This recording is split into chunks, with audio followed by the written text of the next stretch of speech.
Overlap two adjoining sheets a minimum of 3 inches to achieve a 3-inch wide seam for 3-inch wide QA seam tape, or overlap a minimum of 6 inches for 6-inch QA seam tape. To determine the placement of the QA seam tape, place marks on the sheet approximately 1/4 inch from the edge of the overlapping sheet. Fold back the membrane to expose both mating surfaces. Apply primer to both the top and bottom sheets so that it is free of globs or puddles. Step 3.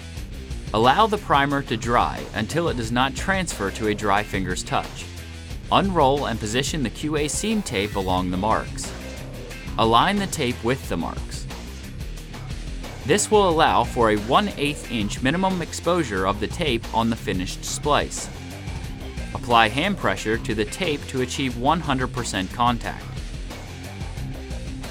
If it is necessary to use 2 pieces of QA seam tape, overlap the 2 pieces of the QA seam tape a minimum of 1 inch. Close the overlapping splice.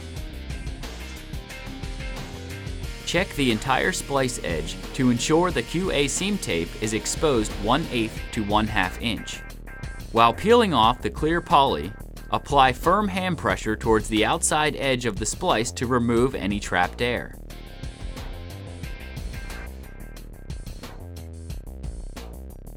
Roll the seam tape with a 2-inch wide steel roller perpendicular to the splice.